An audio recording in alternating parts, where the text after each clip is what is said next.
Hello दोस्तों, स्वागत है आपका ट्रिकी हिंदी साहित्य चैनल में। मैं हूं आपका दोस्त और एजुकेटर नीलेंद्र कुमार वर्मा।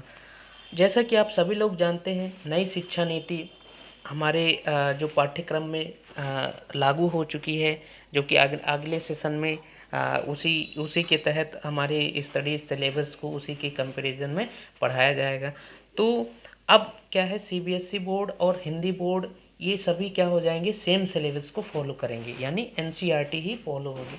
बस क्या रहेगा, मीडियम अलग अलग रहेगा, मीडियम चेंज रहेगा, बाकी सेम पैटर्न रहेगा, सेम सिलेबस रहेगा। तो हम हमारे चैनल के थ्रू हम यहाँ पे स्टार्ट कर रहे हैं, एक सीरीज स्टार्ट कर रहे हैं जिसमें हम 9th की NCERT, that means science and math जो भी रिक्वायरमेंट रहेगा तो हम कवर करेंगे, और इसके साथ साथ 10th की भी एनसीईआरटी हम कवर करेंगे। तो इस वीडियो की सीरीज़ के अंदर हम 9th की एनसीईआरटी साइंस को पढ़ने वाले हैं, एंड ये फर्स्ट लेक्चर है, फर्स्ट क्लास है। तो आइए समझते हैं इस चैप्टर में क्या है। सबसे पहले हम इसके टॉपिक को समझते हैं। टॉपिक क्या है, हमारे आसपास के पदार्थ।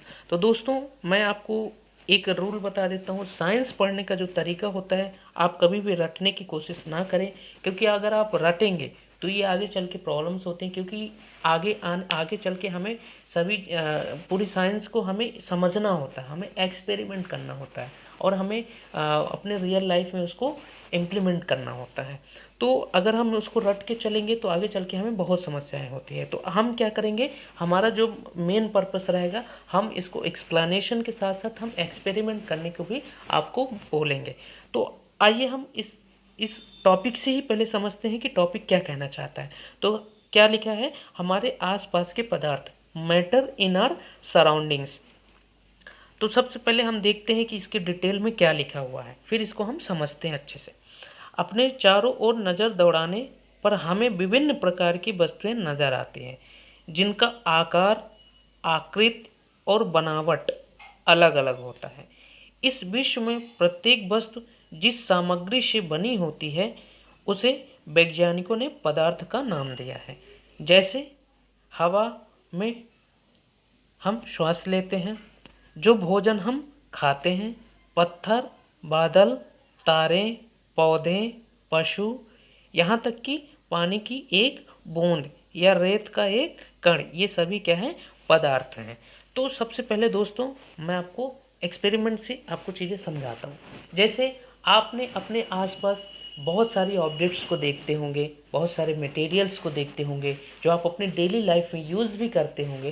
तो उसको आपने कभी एनालाइज किया कि ये कैसे फंक्शन करते हैं, ये कैसे हमारे सराउंडिंग में किस तरह से अवेलेबल होते हैं, इनको हम कैसे, इसको हम समझ सकते हैं कि ये कैसे बना होगा, ये कैसे फॉर्मेशन इसका हुआ होगा। तो आप इसको एनालाइज करेंगे तब आप अच्छे से इसको समझ पाएंगे कि मैटर एक्चुअली में क्या है। तो जैसे हम देखते हैं कि हमारे आसपास बहुत सारी चीज़ें अवेलेबल रहती है। जैसे हम श्वास लेते हैं, क्यों, यानी हमारे आसपास क्या अवेलेबल है, एयर जिसमें हम श्वास लेते हैं, ठीक। तो फिर इसके बाद क्या देखते हैं कि जो भोजन भोजन हम जो खाना खाते हैं, तो उसमें भी हम बहुत सारी चीज़ों का यूज़ करते हैं। तो ये क्या होता है, हम खाना खाते हैं। फिर पत्थर, जैसे हमारे आसपास में अगर देखते हैं, आप देखते होंगे कि हमारे बहुत सारे ऑब्जेक्ट्स होते हैं। तो अगर हम उसी में देखें तो एक पत्थर भी हमारा ऑब्जेक्ट है।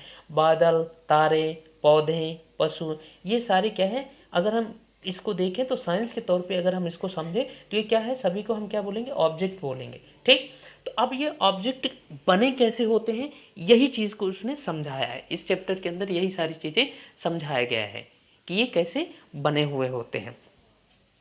तो दोस्तों, सबसे पहले हम देखते हैं आगे क्या दिया हुआ है। ये सभी पदार्थ है। ध्यान देने योग्य बात यह है कि ऊपर लिखी सभी वस्तुओं का द्रव्यमान होता है और ये कुछ स्थान आयतन घेरती हैं, ठीक। प्राचीन काल से ही मनुष्य अपने आसपास को समझने का प्रयास करता रहा है। भारत के प्राचीन दार्शनिकों ने पदार्थ को 5 मूल तत्वों में वर्गीकृत किया, जिसे पंच तत्व कहा गया। तो अब देखते हैं क्या होता है। जैसे जो ऑब्जेक्ट होता है, तो ऑब्जेक्ट की 3 कंडीशंस होती है, अब तभी वो मैटर कहलाएगा। कैसे 3 कंडीशन क्या होती है, पहला कि वो एक शेप में होता है, ये किसी न किसी शेप में होता है, और क्या होता है, उसमें कुछ मास होता है, द्रव्यमान होता है, वेट होता है। जैसे कोई भी ऑब्जेक्ट है, अगर हम उसको वेट करेंगे तो उसमें कुछ मास होगा, कुछ उसका द्रव्यमान होगा, कुछ उसका वजन होगा, ठीक। और तीसरा कि थर्ड में क्या होता है कि उस जब भी हम उस ऑब्जेक्ट को कहीं पे प्लेस करेंगे तो वो कुछ जगह घेरती है। दैट मीन्स क्या, कुछ प्लेस को ऑक्यूपाई करती है, कुछ जगह कुछ स्थान को घेरती है। तो ये तीन हम जो इसके तीन प्रोस्पेक्ट्स हैं, तीन इसको समझने के लिए जो इसके तीन प्रॉपर्टीज़ हैं, तो इससे हम इसको समझ पाते हैं कि ये पदार्थ है या नहीं है। ठीक, तो अब जैसे इसमें बताया गया है कि अब इसको हम समझ लिए, द्रव्यमान होता है, कुछ स्थान आयतन कहती है। तो अब क्या कहते हैं, भारत के प्राचीन दार्शनिकों ने पदार्थ को 5 मूल तत्वों में वर्गीकृत किया, जिसे पंचतत्व कहा गया। तो ये यहाँ पे इस लाइन को याद रखना, क्योंकि ये क्वेश्चन ऑब्जेक्ट में आ सकता है, जब भी हमें क्वेश्चन पूछ सकता है। ठीक, ये पंचतत्व है। ये अब कौन कौन से हैं ये पंचतत्व हम जिसको बोलते हैं, ये क्या है, पहला वायु, पृथ्वी, अग्नि, जल और आकाश। अगर हम देखते हैं अपने आसपास, ये सारी चीज़ों से हम क्या होते हैं, सराउंडेड होते हैं। किससे, वायु, पृथ्वी, अग्नि, जल और आकाश। उनके अनुसार इन्हीं पंचतत्वों से सभी वस्तुएं बनी हैं। तो जैसे होता क्या है कि जब हम अपने एंशियंट टाइम में देखते हैं, मतलब प्राचीन समय में देखते हैं, तो तब क्या था, तब बहुत साइंस या डेवलपमेंट नहीं था, टेक्नोलॉजी नहीं थी। तो जब उस समय पे क्या, बहुत ही जीनियस लोग होते थे, क्या, साइंटिस्ट जिनको बोलते हैं। तो क्या होता था, वो अपने अपने थॉट्स बताते थे, अपने अपने किसी भी मैटर के बीच में अपने अपने विचार रखते थे, अपने अपने वो नॉलेज से हमें किसी भी चीज़ को एक्सप्लेन करने की कोशिश किया करते थे। तो उनकी ही जो विचार है, आज हम उन्हीं विचारों को हम पढ़ने हैं और समझ रहे हैं। तो वो क्या बोलते थे, जिनका विचार, जो साइंटिस्ट हमारे, उनके विचार क्या कहते थे कि इन्हीं पंचतत्वों से सभी वस्तुएं बनी हैं, चाहे वो सजीव हो या निर्जीव हो, लिविंग ऑर्गेनिज्म हो या नॉन लिविंग हो। उस समय के यूनानी दार्शनिकों ने भी पदार्थ को इसी प्रकार वर्गीकृत किया है। आधुनिक वैज्ञानिकों ने पदार्थ को भौतिक गुणधर्म एवं रासायनिक प्रकृति के आधार पर 2 प्रकार से वर्गीकृत किया है। फिर अगर हम मॉडर्न में देखें, तो मॉडर्न में क्या हुआ कि हम पदार्थ को 2 तरीके से हम इनको डिवाइड कर दिए। दैट मीन्स क्या, इसके हम क्लासिफिकेशन कर दिए, टाइप्स बता दिए। कैसे, एक फिजिकल टाइप में और एक केमिकल कंपोजिशन टाइप में। तो 2 टाइप्स में ये हो गया। तो अगर आपको याद करने की ज़रूरत है, तो ये हम मॉडर्न वाले ही हमें याद करना पड़ेगा। ओके, तो क्या, फिजिकल टाइप में और केमिकल कंपोजिशन में। तो फिजिकल टाइप में देखते हैं क्या है। इस अध्ययन में हम भौतिक गुणों के आधार पर पदार्थ के बारे में ज्ञान अर्जित करेंगे। पदार्थ के रासायनिक पहलुओं को आगे के अध्यायों में हम पढ़ेंगे। ये अब हम क्या पढ़ने वाले हैं, फर्स्ट देखिए तो पदार्थ का भौतिक स्वरूप, मतलब फिजिकल टाइप्स में हम पढ़ने वाले हैं। पदार्थ कणों से मिलकर बना होता है। अब लोगों के अपने अपने विचार थे, जो विचार कहते थे कि, कुछ लोग बोलते थे कि जो कोई भी मैटर है वो एक कंटिन्यूसली, मतलब वो कंटिन्यू एक दूसरे से बिल्कुल चिपक के बने हुए हैं, तो ये क्या है, पदार्थ है। लेकिन कुछ लोग बोलते हैं कि ये क्या है, ये पार्टिकल्स में है, छोटे छोटे कण से मिलके जुड़ के बने हैं, एक दूसरे से क्या होके जुड़ के बने हुए हैं। तो आइए समझते हैं इसको हम कैसे डिफाइन करेंगे। ओके, पदार्थ कणों से मिलकर बना होता है। तो ये पहला जो उनका सिद्धांत था उन्होंने बताया और उसको समझाने की कोशिश भी की है। बहुत समय तक पदार्थ की प्रकृति के बारे में हम 2 विचारधाराएं प्रचलित थे, विचारधाराएं प्रचलित थी। एक विचारधारा यह मानता था कि पदार्थ लकड़ी के टुकड़ों की तरह सतत होते हैं, परंतु अन्य विचारधारा का मानना था कि पदार्थ रेत की तरह कणों से मिलकर बने हैं। आइए एक क्रियाकलाप के द्वारा पदार्थ के स्वरूप के बारे में हम निर्णय करते हैं और सतत या कणों से बने हैं। यह हम आगे क्रियाकलाप से इसको समझाने की कोशिश किए हैं हमारे साइंटिस्ट ने। तो अभी जैसे मैंने बताया कि लकड़ी जैसे एक सतत, मतलब कंटिन्यूसली वो होता है, कंटिन्यूसली एक दूसरे से अटैच होते हैं, तो वो पदार्थ है। और किसी ने क्या बोला कि कुछ पार्टिकल्स हैं जो पार्टिकल से जुड़ के ही ये बना हुआ है। तो आइए इससे समझते हैं कि हम कैसे इसको क्लासीफाई करेंगे। ओके, तो क्रियाकलाप, ये एक्सपेरिमेंट आपको करना है, आपके पास समय है, पूरा समय है कंप्लीट, इसलिए हम पहले से ही स्टार्ट कर दिए।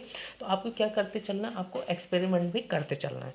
तो एक 100 ml का बीकर या बर्तन आप अपने घर में ऐसा एक्सपेरिमेंट करते हैं। लेकिन हाँ, ध्यान रखना, केमिकल वाला एक्सपेरिमेंट आप अपने घर में इस तरह से ना करें, वो लैब में ही हो सकता है। बाकी जो नॉर्मल जो एक्सपेरिमेंट्स है वो अपने घर में कर सकते हैं। एक 100 ml का बीकर लें, इस बीकर को जल से आधा भरकर जल के स्तर पर निशान लगा दें। ओके, एक बर्तन ले लें, उसमें 100 ml आपको क्या करना है, वाटर ले लेना, जल भर देना और ये जो लेवल है उस पर क्या कर देना है, वहाँ पे मार्क कर देना, निशान लगा देना है। दिए गए नमक या शर्करा को कांच की छड़ की मदद से जल में घोल दें। फिर क्या करना है, कुछ अपने पर्टिकुलर जो भी आपको अमाउंट में आपको शक्कर ले लेना है या फिर नमक ले लें, तो उनमें से कोई भी चीज़ ले लें। तो क्या कर देना आपको, एक छड़ से क्या कर देना है, उसको घोल देना, उसमें बिल्कुल मिक्स कर देना। जल के स्तर में आए बदलाव पर ध्यान दें। आपके अनुसार नमक या शर्करा क्या हुआ, ये कहाँ गायब हो गए, क्या जल के स्तर में कोई बदलाव आया। तो अब इस एक्सपेरिमेंट से आपको यहाँ पे कुछ एक्सपेरिमेंट्स जब आप करेंगे तो इससे आपको कुछ रिजल्ट मिलेगा। क्या रिजल्ट मिलेगा कि जब हम एक बीकर में हमने जल लिया और उसमें क्या किया, एक चम्मच, ये जितना भी आप क्वांटिटी में ले सकते हैं, हमने क्या किया, इसमें मिक्स कर दिया, क्या, नमक या शक्कर जो भी है। तो हम ये देखते हैं कि जो लेवल हमने मार्क किया था उस लेवल में कोई भी चेंजेस नहीं आया, जबकि ये पूरा शक्कर या पूरा नमक ये इसमें क्या हो गया, घुल गया। तो आपने कभी देखा कि ये आपने कभी एनालाइज किया कि ये कैसे हो सकता है, ये पूरा घुल गया और इसकी लेवल में बिल्कुल चेंज नहीं आया, तो ये कैसे हो सकता है, आखिर ऐसा क्या फंक्शन है इसके अंदर जो काम करता है, जैसे ये मिक्स हो गया। तो अब आइए उसी चीज़ को उन्होंने समझाया है। ठीक, इन प्रश्नों के उत्तर पाने के लिए हमें इस विचार को स्वीकारना होगा कि सभी पदार्थ कणों से बने होते हैं। उपरोक्त क्रियाकलाप में चम्मच में रखी गई नमक या शर्करा अब पूरे पानी में घुल गए हैं, जैसा कि चित्र 1 में दर्शाया है।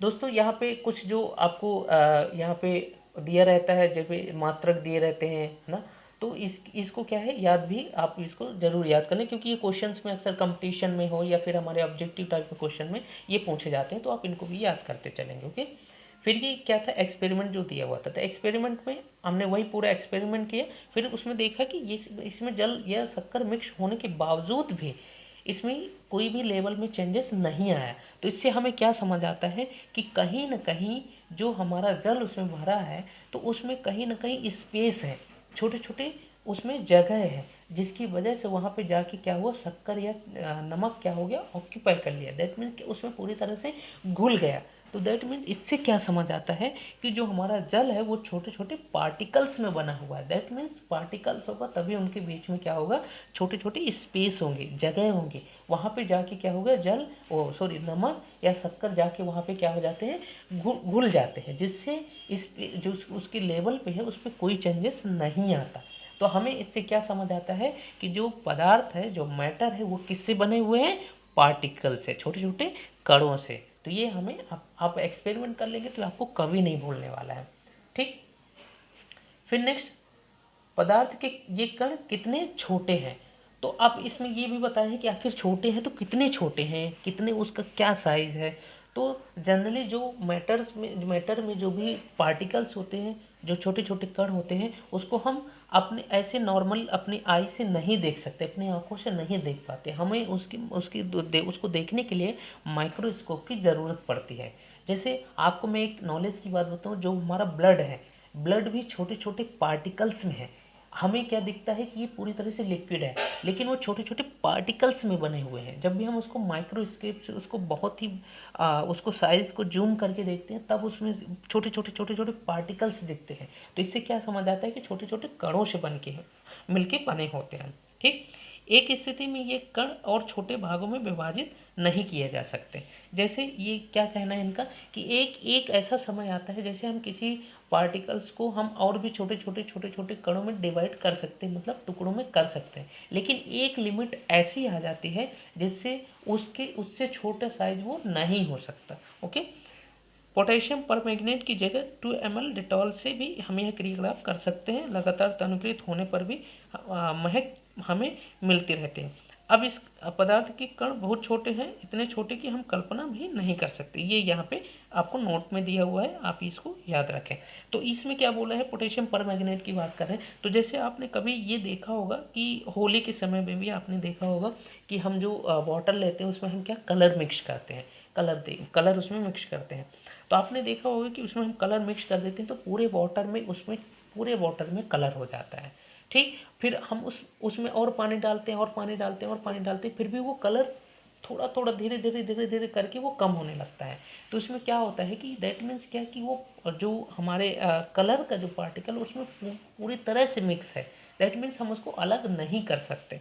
ठीक, तो हम उसको मिक्स कर देते हैं तो वो उसका उसका कलर हमेशा ऐसे ही दिखने लगता है। ओके, फिर ये एक्सपेरिमेंट दिया हुआ है, तो ये एक्सपेरिमेंट उसी को समझाने के लिए है, कलर को समझाने के लिए है कि जैसे हम पहले थोड़ा पानी लेते हैं, उसमें हम बहुत सारा कलर डालते हैं तो बहुत गाढ़ा, बहुत कलरफुल दिखता है। ठीक, लेकिन हम उसमें और पानी डालते जाते हैं, पानी डालते जाते हैं, पानी डालते जाते हैं, तो वो धीरे धीरे करके वो डाइल्यूट होने लगता है। डाइल्यूट मीन्स क्या कि वो पतला होने लगता है, उसका कलर कम आने लगता है। ओके, तो इसी चीज़ को उन्होंने समझाया है कि हम जैसे और स्पेस देते हैं तो वो ऑक्यूपाई कर उसमें क्या है, बहुत सारी जगह स्पेस होने लगता है, तो उसमें ऑक्यूपाई करना हर स्पेस में ऑक्यूपाई नहीं कर पाते, जिसकी वजह से वो डाइल्यूट होने लगता है, वो उसका कलर कम देखने लगता है। ठीक, पदार्थों के कणों के अभिलक्षण, मतलब हम ये पदार्थों के कणों के बीच रिक्त स्थान होता है, तो ये तो हम समझ लिए कि हाँ पार्टिकल्स में जो रिक्त स्थान होते हैं। ओके, तो अब क्या पदार्थ अभिलक्षण जैसे क्या उनकी प्रॉपर्टीज़ होती हैं, तो प्रॉपर्टीज़ में भी आप आई होप आप समझ गए होंगे, तो आप लिख लेंगे प्रॉपर्टीज़ को भी, और फिर भी हम कुछ समझ लेते हैं। ओके, तो यहाँ पे क्या दिया हुआ, अनुमान लगाए कि पदार्थ के कण कितने छोटे, प्रत्येक बार तनकृत करने पर घोल का रंग हल्का होता जाता है, फिर भी हम पानी हमें रंगीन नजर आता है। तो यही है जो हम एक्सपेरिमेंट से अभी समझे। यह प्रयोग दर्शाता है कि पोटेशियम परमैंगनेट के बहुत थोड़े से क्रिस्टलों में से पानी की बहुत अधिक मात्रा 100 ml भी रंगीन हो जाती है। इससे हम ये निष्कर्ष निकाल सकते हैं कि पोटेशियम परमैंगनेट के केवल एक क्रिस्टल में कई सूक्ष्म कण होते हैं, ये कण छोटे छोटे कणों में विभाजित होते जाते हैं। तो जैसे हमने कलर के एग्जाम्पल दिए, तो कलर से आप बहुत अच्छे से समझ जाएंगे, तो ये एग्जाम्पल भी आप अपने उसमें लिख सकते हैं आंसर कॉपी में। ओके, फिर नेक्स्ट ये नमक शर्करा वाला ये जो एक्सपेरिमेंट किए हमने, तो आई होप ये इससे आप समझ गए होंगे। ओके, फिर पदार्थ के कण निरंतर गतिशील होते हैं। हाँ, अब ये होता है कि ये भी उन्होंने प्रॉपर्टी के अंदर ये भी बताया। पहला तो हमने इसकी प्रॉपर्टीज में क्या समझा कि जो पार्टिकल्स वो छोटे छोटे पार्टिकल्स में पदार्थ जो छोटे छोटे पार्टिकल्स में बने हुए होते हैं। फिर नेक्स्ट आता है कि पदार्थ के कण निरंतर गतिशील होते हैं। गतिशील मीन्स कैसे कि वो मूव करते रहते हैं, मतलब हमेशा जो पार्टिकल्स हैं वो पार्टिकल्स छोटे छोटे पार्टिकल्स वो मूव करते रहते हैं। तो इसमें भी मैं आपको एक दूसरा एक्सपेरिमेंट बताता हूँ जिससे आपको कभी नहीं भूलेगा, बिल्कुल आपको रिमेम्बर हो जाएगा। तो एक एक एक आप बीकर में फिर से आप पानी लें, आप अपनी क्वांटिटी के अनुसार ले सकते हैं। फिर वो पानी को बिल्कुल शांत हो जाने दीजिए, मतलब उसमें बिल्कुल भी हलचल ना हो, बिल्कुल शांत हो जाए। ठीक, फिर उसमें क्या है, इंक लीजिए। इंक मतलब आपको स्याही लेना है। स्याही में क्या करना है, उसमें कम से कम 6 से 7 बूंद ऊपर से आपको गिरा देना, ड्रॉप कर देना, और आपको उसको कुछ भी नहीं करना, कोई भी मिक्स नहीं करना, कोई भी मूवमेंट नहीं होने देना। ठीक, लेकिन फिर भी आप कुछ समय बाद ये देखेंगे कि उस पूरे के पूरे बीकर के अंदर जो भी आपने वाटर लिया था और आपने क्या डाला, इंक डाला, तो आपने ये देखा कुछ समय बाद कि ये पूरे वाटर के अंदर क्या हो गया, इंक की कलर मिक्स हो गई, मतलब वो पूरा का पूरा इंक पूरे वाटर में मिक्स हो गई। तो आपने कभी इसको एनालाइज किया, क्वेश्चन किया अपने आप से कि ऐसा क्यों होता है, किस वजह से होता है, जबकि हमने पानी को कभी घुमाया नहीं, उसको हलचल भी नहीं होने दिया, वो पूरी तरह से शांत है, फिर भी वो पूरी तरह से मिक्स हो गया उसके अंदर, क्यों, क्या रीज़न है। तो इससे इस जो एक्सपेरिमेंट से हमें समझ आता है, क्या समझ आता है कि पदार्थ के कण निरंतर गतिशील होते हैं, मतलब मूवमेंट करते हैं। ओके, एक दूसरे से एक जगह से दूसरी जगह ये पार्टिकल्स मूवमेंट करते हैं। तो क्या होता है कि जैसे ही पार्टिकल मूवमेंट करता है तो जो इंक गया था तो वो इंक उसके साथ क्या होता है, नीचे तक मूवमेंट कर गया, फिर इसके बाद फिर ऊपर आया, फिर मूवमेंट कर, मतलब चारों तरफ वो मूवमेंट करके क्या हो जाता है, पूरा घुल जाता है उसके अंदर। तो जिससे हमें ये समझ आता है, दूसरा प्रॉपर्टीज क्या कहता है कि पदार्थ के कण निरंतर गतिशील होते हैं। तो आई होप आपको ये समझ आ गया होगा। फिर एक एग्जाम्पल और भी आपको बता देता हूँ। जितना भी आप एग्जाम्पल समझेंगे उतनी ही चीज़ें आपको पूरी तरह से क्लियर होंगी। आपने देखा होगा कि आप अपने रूम के अंदर जब भी अगरबत्ती जलाते हैं तो अगरबत्ती एक जगह आप लगाते हैं, लेकिन उस पूरे रूम के अंदर चारों तरफ उस सुगंध हमारे तक चारों तरफ आ जाता है। तो इससे क्या समझ आता है कि उसकी जो उसकी फॉग है, उसका जो फ्रेगनेंस है, क्या होता है, उसके पार्टिकल्स कंटिन्यूसली मूव करते हैं, जिसकी वजह से हमें उसकी खुशबू चारों तरफ आने लगती है। ओके, तो आपको आई होप अच्छे से समझ आ गया होगा। तो ये यही एक्सपेरिमेंट दिया हुआ है, आप जो मैंने आपको अभी बताया। ओके, फिर नेक्स्ट क्या होता है, पदार्थ के कण एक दूसरे को आकर्षित करते हैं। ये थर्ड इसकी जो प्रॉपर्टी है, मैटर की प्रॉपर्टी है, जो थर्ड प्रॉपर्टी क्या है कि ये क्या कहना चाहते हैं कि ये जो पार्टिकल्स है वो एक दूसरे को अट्रैक्ट करते हैं। तो आपको मैं फिर एक एक्सपेरिमेंट बताता हूँ, आपको ये एक्सपेरिमेंट करने हैं। क्या करना है, आप जो भी आपके घर में नल होगा, जहाँ से भी पानी आता होगा, तो क्या करना है, ये जो वाटर यहाँ से वाटर गिरता है, ठीक, तो क्या करना है, यहाँ पे आपको अपनी अंगुली बीच में थोड़ा सा नीचे उसके लगा देना है। तो आप क्या देखेंगे कि जब भी आप उंगली लगाते हैं तो क्या होता है, पहले वाटर सेपरेट होता है, मतलब दोनों साइड से, आपकी उंगली के दोनों साइड से वाटर निकलता है, मतलब ये उंगली है तो आपके दोनों साइड से पानी निकलता है। फिर इसके बाद जब हम देखते हैं कि नीचे जाके फिर से वो पानी क्या हो जाते हैं, मिक्स हो जाते हैं, मतलब इकट्ठा हो जाते हैं, फिर से वो एक ही अपने मतलब रास्ते पे चलने लगता है। तो इससे क्या समझ आता है कि ये पार्टिकल्स एक दूसरे को अट्रैक्ट करते हैं, वो सेपरेट हमने किया फिर भी वो एक दूसरे को अट्रैक्ट करते हैं।